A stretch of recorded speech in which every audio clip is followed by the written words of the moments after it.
एक बड़ा अफसोसनाक वाक़या हुआ है और आप सब उससे वाकिफ हैं। तकरीबन रात को 10 बजे की कुछ बाद गुल प्लाजा, जो कि कराची का तकरीबन 40 साल से ज़्यादा एक ऐसी जगह है जहाँ पे लोग अपनी खरीदारी करने आते हैं, और ख़ास तौर पे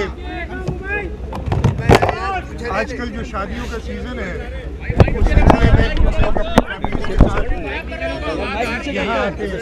कल रात को 10 बजे के बाद यहाँ आग लगने की इत्तला हुई। हमारे जो म्यूनिसिपल अथॉरिटीज़ हैं उन्होंने इमीडिएटली एक्ट किया, जो मुझे इत्तला दी गई है, और ये सारी चीज़ें वेरीफाई होंगी कि 10:27 पर यहाँ पहला फायर टेंडर पहुँचा और आग बुझाने की कार्रवाई शुरू हुई।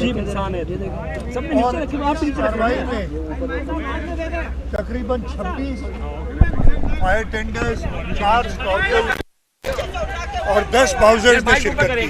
साहब एक मिनट, आवाज नहीं आ रही है। केएमसी के अलावा पाकिस्तान नेवी ने भी अपना एक स्नॉर्कल दिया। सिविल एविएशन अथॉरिटी से भी 3 फायर आग बुझाने की मशीनें आई।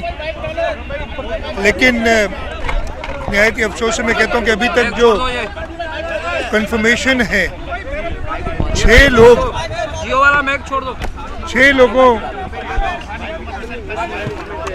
की जान गई है, जिसमें एक केएमसी का फायर फाइटर भी है फुरकान। उसके अलावा 22 लोग जख्मी थे, वो अस्पतालों में गए, और इस वक्त वो सब अस्पताल में कोई भी नहीं है। जो उनको माइनर चोटें थी या थे वो सब घर जा चुके हैं। लेकिन जो बहुत ज़्यादा तशवीश की बात है, एक तो खैर तशवीश तो हर चीज़ की है कि तकरीबन 58, कुछ लोग कहते हैं 60 से भी ऊपर लोग लापता हैं। अल्लाह ताला उनको ज़िंदगी दे। ये ग्राउंड, बेसमेंट ग्राउंड और 3 मंजिला इमारत थी, जिसमें तकरीबन 1000 से ज़ायद दुकानें थी। जिस तरीके से आग लगी है, अभी इनिशियल है, कोई कह तो नहीं सकते कंफर्मेशन। कहते हैं कि शायद किसी एक दुकान में शॉर्ट सर्किट के बाद ये आग लगी, और ऐसा मटेरियल था उधर इन्फ्लेमेबल की वो तेज़ी से फैली है। और जो हमारे फायर फाइटर्स थे उनको जगह नहीं मिल रही थी अंदर जाने की, जिसकी वजह से और नुकसानात हुए। इंशाल्लाह हुकूमत अपनी, पहले तो हमने था, एक तो लोग बातें बहुत बनाते हैं, वो तो मैं शाम को आया हूँ तकरीबन 4 साढ़े 4 बजे। कराची से मैं बाहर था, लेकिन मुझे रात को देर से इत्तला मिली थी तकरीबन 12 बजे, और कमिश्नर साहब से मैं राब्ते में था, डिप्टी मेयर से मैं राब्ते में था, और चीफ सेक्रेटरी साहब ने भी सुबह 7 बजे मुझे बताया था, और वो ख़ुद भी इधर आए। सईद गनी साहब ने इधर चक्कर लगाया और जायज़ा लिया जो भी इक़दामात हो रहे थे। मैं एक बार फिर कहूँगा, बहुत अफसोसनाक वाक़या है।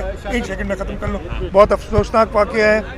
2 चीज़ें क्योंकि तो अभी भी इस वक्त भी हम ज़्यादा कोशिश तो ये कि अल्लाह करे कोई जो 58 या 60 से ऊपर जो कह रहे हैं लोग लापता हैं, उनमें से अल्लाह करे कि कोई मिल जाए। सबसे पहले ये होगी।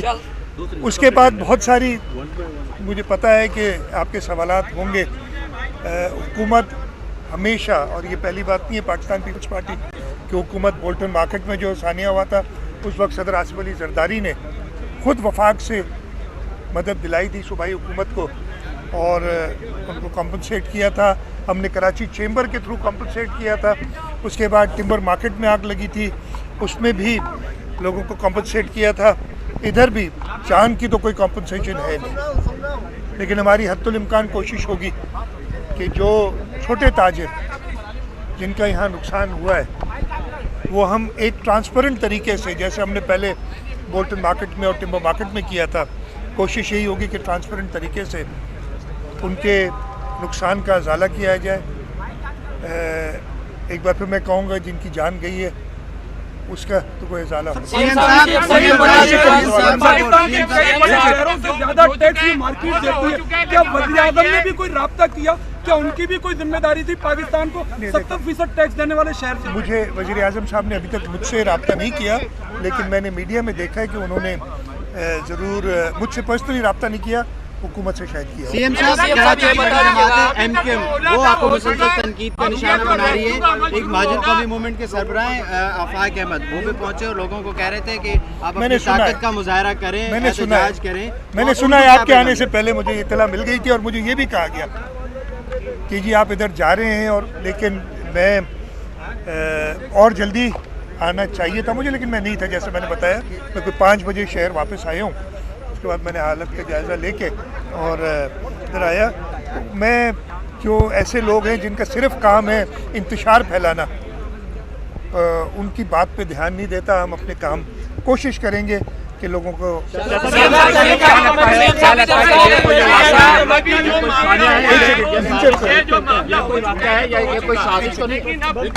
दबे हुए हैं, बारी बशीरी है, फायर ब्रिगेड कह रहे हैं अभी अंदर जाना नामुमकिन है, तो ये उस ऑपरेशन को किस तरह शुरू किया जाएगा? माहिरीन को तलब किया गया है कि बिल्डिंग में दाखिल होने के लिए। देखिए हमारे पास, मैं बताऊं, हमारे पास खुद भी जो फायर फाइटिंग के, इसलिए कि जो हमारी KMC की फायर ब्रिगेड अथॉरिटी, उनके पास भी वो महारत है।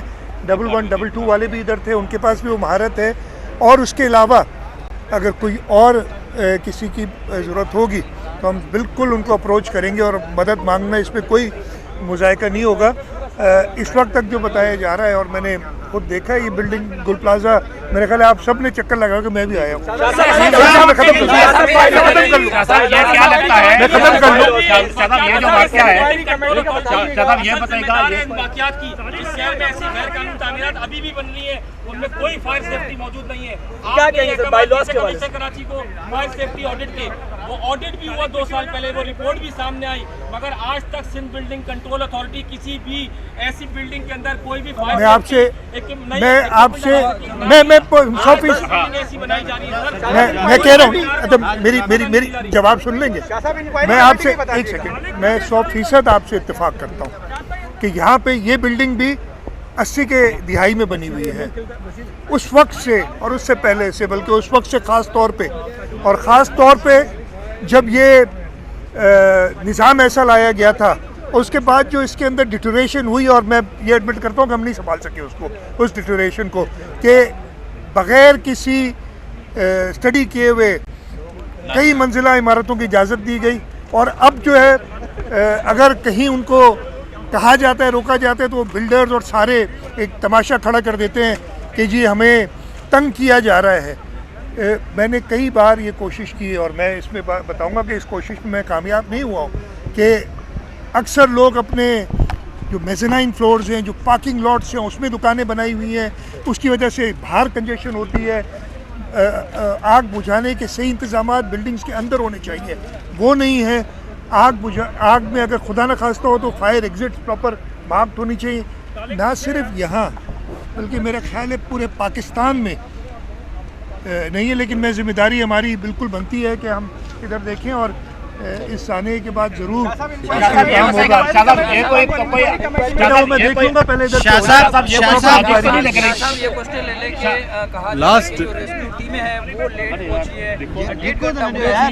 लेट पहुंची है, मेरी बात सुने एक सेकंड, इनका जवाब दे दूँ यार। सवाल आया, अच्छा सवाल है आपका। देखिए जो मुझे इतना है, 10:27 पे यहाँ पहला पहुँचा था फायर टेंडर, तो लेट नहीं हुआ। 10:16 पे इधर से इतला गई है, 10:27 पे यानी 11 मिनट बाद पहला। लेकिन लोग कह रहे हैं तो हम उनकी बिल्कुल तहकीक होगी कि किसने किसी की कोताही हुई, तो उसकी बिल्कुल निकाल मिलेगी। अब आखिरी सवाल सीएम साहब बड़ी तनकीद और आफाक अहमद का बता दिया मैंने, पहले ही बता था। ये बताएगा ये कोई जो वाक़या है इतना बड़ा, ये शार्ट सर्किट ऐसा तो नहीं लग रहा है, ये कोई साजिश तो नहीं है जैसा कि कोई ये मैं बिल्कुल इसके बारे में कमेंट नहीं करूंगा, इसलिए कि मुझे पता नहीं है। अगर पता होता किसी साजिश का तो सबसे पहले आपको बताता, मुझे पता नहीं है। लेकिन ज़रूर ये जो देखिए, मैं इसके बारे में डेफिनेट जवाब नहीं दे सकता, बहुत पेचीदा हालात हैं।